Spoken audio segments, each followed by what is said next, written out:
In this video, I'll be working on a real project with you. We're going to build a RESTful API microservice on Node.js, which will convert HTML templates to PDF files. So, we want our microservice to essentially take an HTML file like this one and use it as a template to generate a PDF. It will be an Express REST API microservice. So let's start by creating a Node project. I have this folder, PDF microservice, in my source folder where I store my repos. I'll first run npm init to create a new npm project.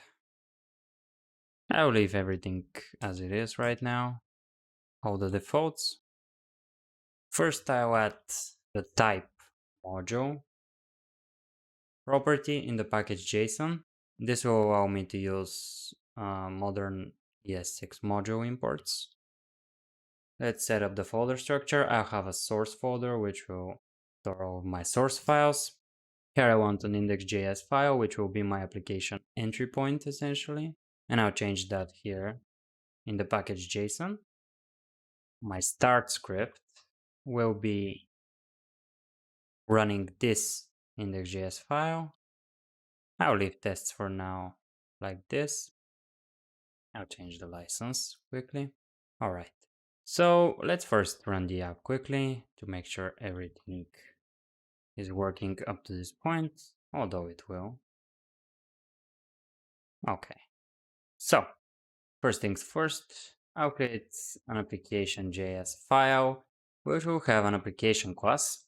I like to structure my Node.js microservices like this. This class will have a static main function, and for right now, it will just console log something.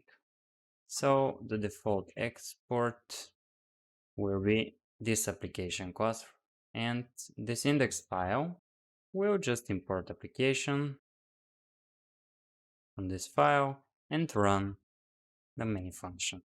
This is a good entry point in terms of architecture because it allows us to separate the entry file and the actual application structure.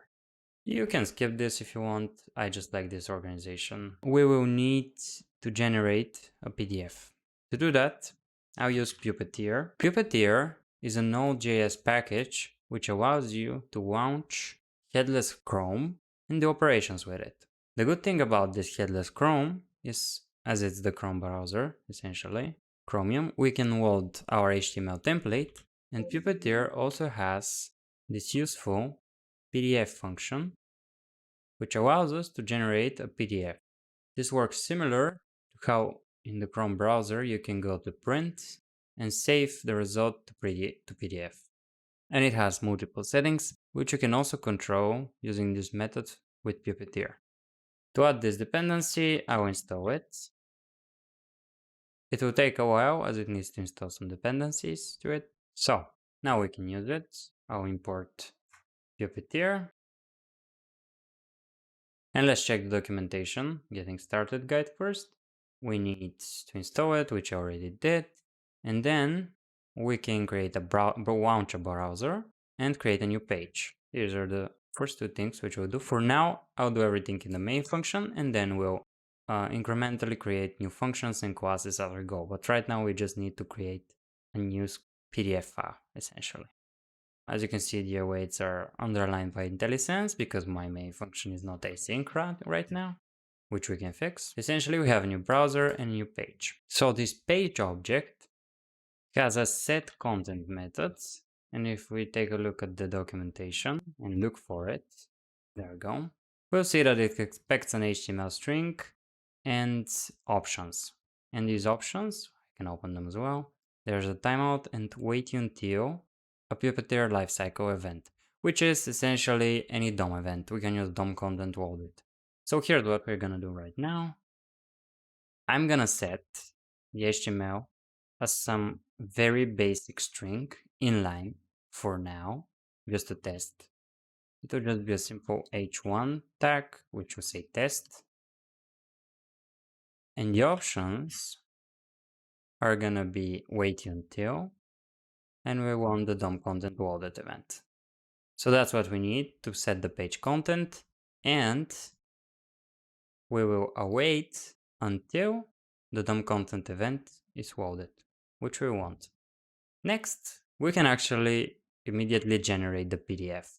I'll save it to a variable, which I'll call PDF buffer. I'll say await page PDF. Now, we do need to see the PDF options, which I can do. Let's first open the PDF function, the PDF method.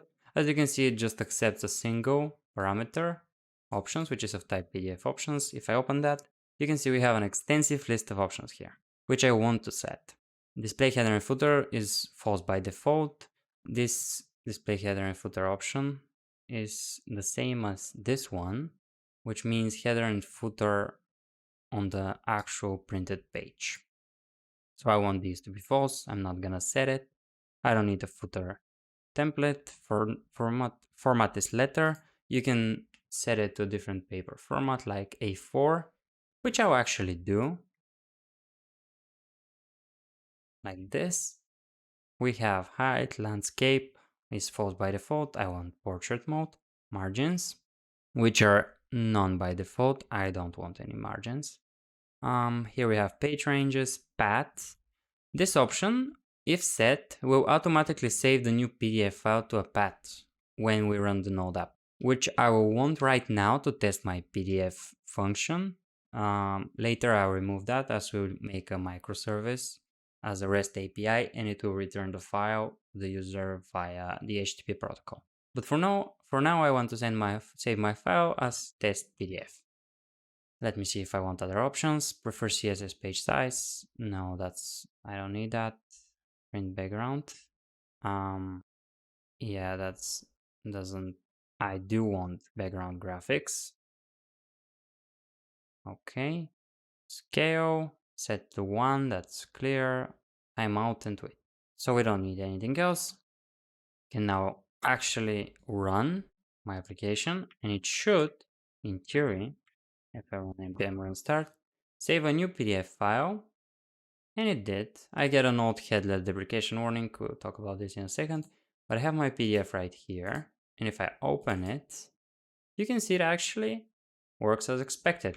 As my HTML template right now is hard-coded right here in the string, and I just have a simple h1. But my PDF is fully working as expected. All right, this is great. As you can see, I have this old headless deprecation warning. This is because Puppeteer warns me that in the future, headless true will default to the new headless mode for Chrome, and if I want to opt in early, I should pass headless new option to my Puppeteer launch function. I don't mind that. If I run again, I won't get this warning, and everything should be fine. All right. Yeah, we don't have any, currently the application will keep running after this PDF is generated, so that is expected. And my test PDF got regenerated, but it's the same, so we can't see that. Okay, so far so good. What I want to do now is actually abstract this away to a function. I do have this PDF buffer.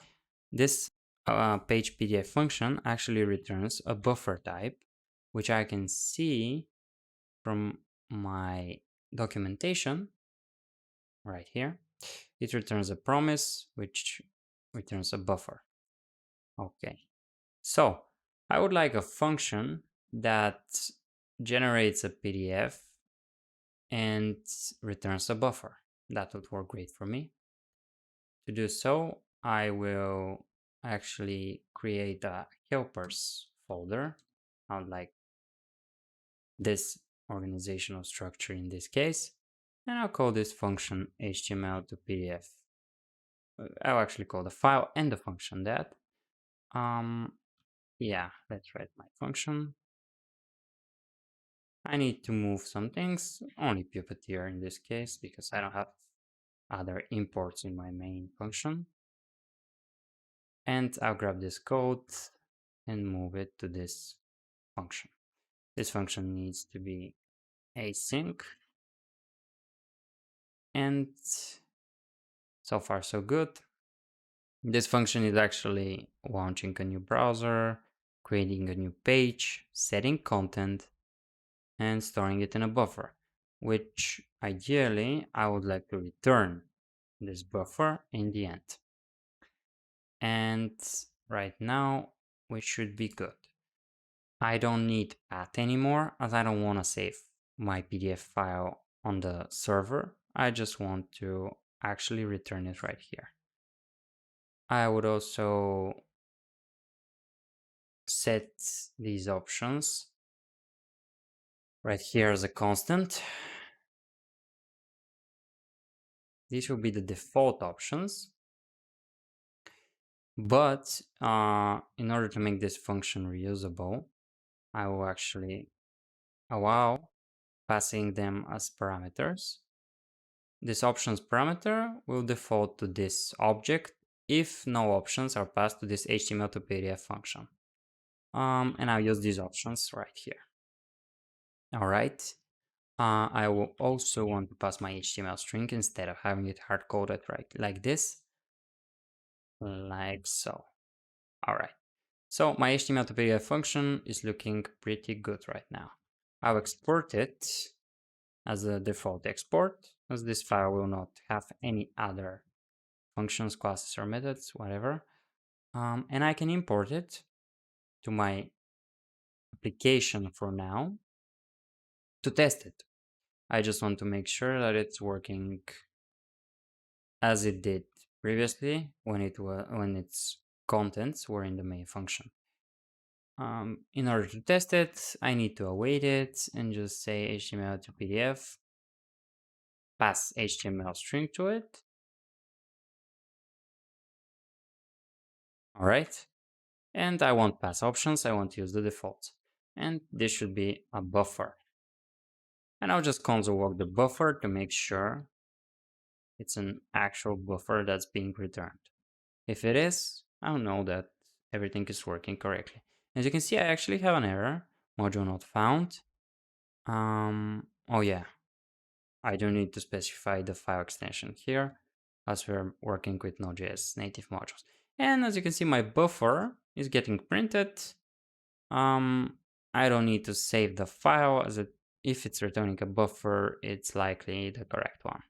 I mean, the page PDF function method is returning a buffer. So I presume it's correct given that we've tested it previously.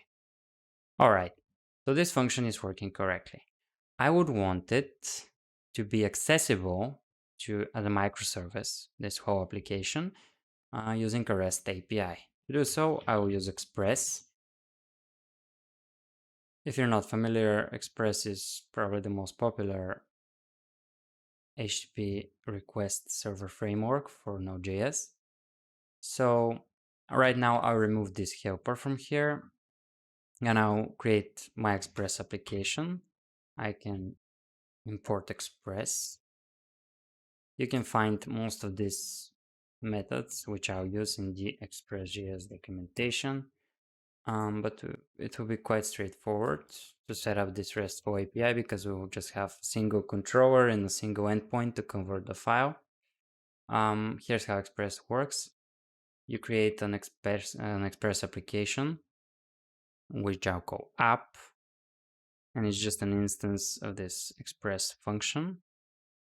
And then right now I'll just write some endpoints in my main function, which will later move to controller, etc. This app has a multiple methods like get, post for all HTTP methods, and we can set up HTTP endpoints like this. Here, I'll just send some text back when I send a GET request to the root to test my Express app. And we need to say app listen to a certain port, which I actually set as a constant here. You can also use an environment variable, it's fine. Whatever configuration you wish to use. As a callback, which executes when the app starts listening, I'll add a console log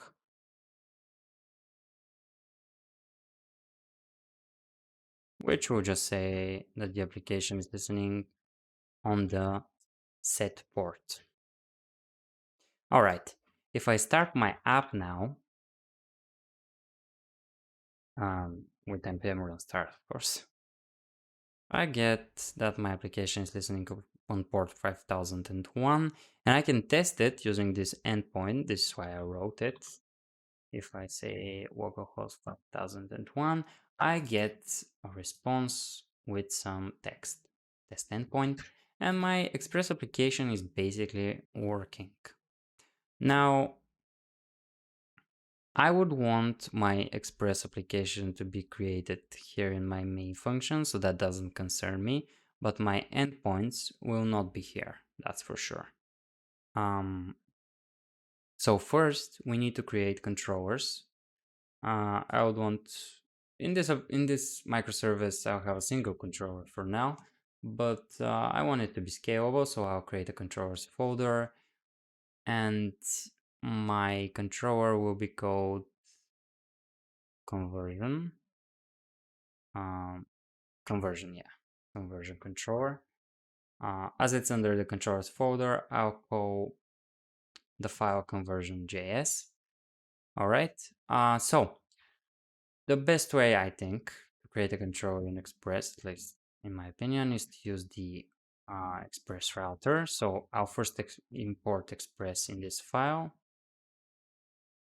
and create a new router object. All right. So here's how we use this router.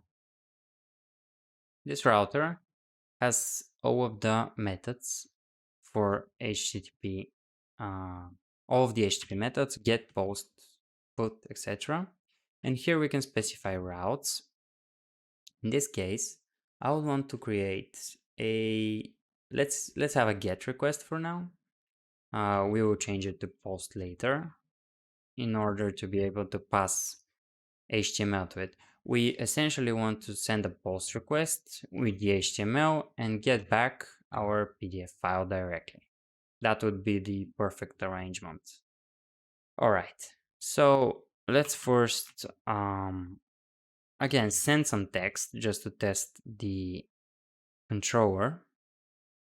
I'll send just some text called conversion controller on the get root endpoint. Now, here's how we use the controller. We need to import it first. You see, I export this router object that I created, and in this router, we specified a couple of endpoints. Now, if I import it as conversion controller from its paths, I can actually use it as middleware. And I can specify a path where I should use it. And usually the controllers, a good convention for RESTful APIs is to use the controller name in the path. And in this case, I use the conversion controller for the conversion endpoint. All right, I'll remove this test path. Let's restart my application and test again on 5001. It's best to have it in plural conversions, and we get the get root endpoint of the conversion controller, as you can see. That's great. Okay, so we have our controller and it's working correctly. Essentially, we would want to return a PDF. Let's first return a PDF to the user when we hit that get endpoint. To do that, I'll import my HTML to PDF helper. All right, let's generate some PDF. I can just hard code it as a string for the test. It's not even too valid. It doesn't have a doc type and anything, but it's working for this scenario. I'll say conversion controller. And here we have a buffer. So essentially we can send this file. First, I need to set the content type header to application PDF and then send it. That should send the file to the user. Let's restart and test. Okay. failed to load PDF documents. We do have an error. Let me see. All right, yeah, we're not actually awaiting our asynchronous function, so we're attempting to send a promise right here. Let's restart again. Okay, well, we hit our conversion endpoint with a GET request and we get our PDF. That's great news. So we have our code so far. Now, the last thing we need to do is convert this to a post request. And to do that, we'll need to use we want to do that to use the request body so that we can send the HTML in the request so that this microservice can be used to convert any HTML template to a PDF. Now, to use actually JSON in the Express body, we need to use a middleware called express.js. It accepts multiple options, but the default behavior is fine for most cases.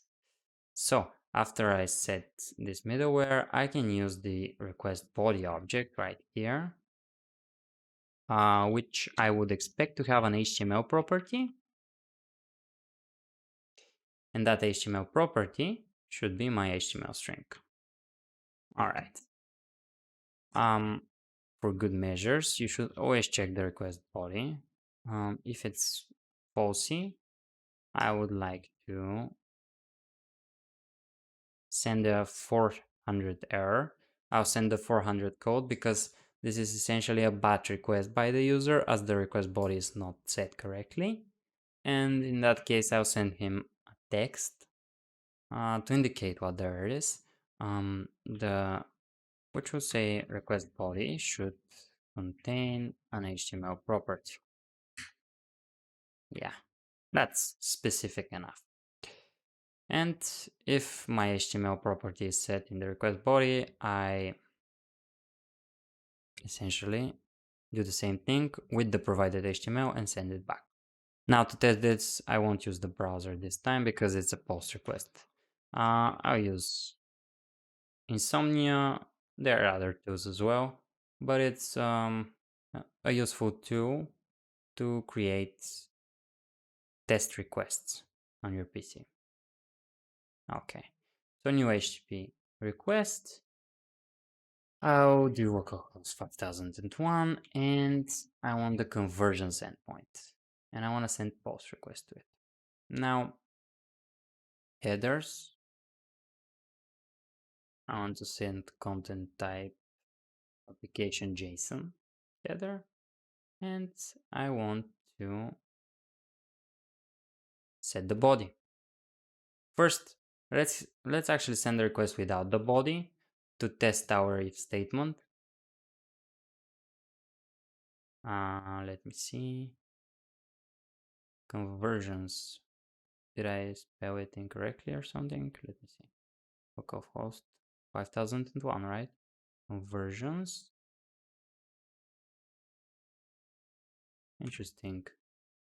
I think I did not restart my Microservice. Okay. Yeah, I hadn't restarted my app, which is why I wasn't able to hit the post endpoint. And yeah, if I don't have a request body, I get 400 bad requests, status code, and the error text, which should indicate what I should do. I need to specify an HTML property in the request body, which should contain my HTML template. I will again just hard code it right here for now to test the basic functionality, just an h1 tag and some quest HTML. Okay, that should be enough. If I send it, now we get an error. Yes, cannot set headers after they're sent to the client. Here, we should return in case HTML is not set, because we don't want to go to the next statements and attempt to convert this undefined string or set headers after we've sent the error message. That's important. Let's check it out again. Okay, And as Insomnia is based on Electron, I actually get a preview of my request as the Chromium HTML viewer. But everything is working correctly and I'm receiving my HTML file. You can also see we have our headers here. We have a content type application PDF, the content length set correctly to the file size, and we get our file, which is the most important. All right, this is actually great. I did have a test PDF set up initially to test this. So it's a little bit more complex in that it has a little bit of CSS, a custom font. As you can see, just more close to what you would usually want to convert. Now to test it, I will use Insomnia and just send its content. As you can see, this file is relatively small, but I need to minify it. Let's see. Some simple minifier tool online to get it to one line in order to insert it in JSON. And I need to change or escape all quote characters. That should do it. All right, let's paste my HTML. Here's my template. And as you can see, I get my PDF. And that's working great. Now, this part, which I insert HTML manually right here, this microservice, I plan to use it in a web app, which would usually read the HTML file from the user and send it automatically. But the point of this microservice is just to convert it to PDF. And I think it's doing it correctly. So we are pretty much done here. As you can see, we have a semi-clean structure. Our application class has a main function which just creates the Express application, initializes middleware, and listens. In a little bit larger application, I would separate these three. But let me do it here as well. Might be better. I'll first make this main function non-static. I'll create a constructor here. All right. And I have init express app function here. All right, which will essentially set this app to express. Use middleware,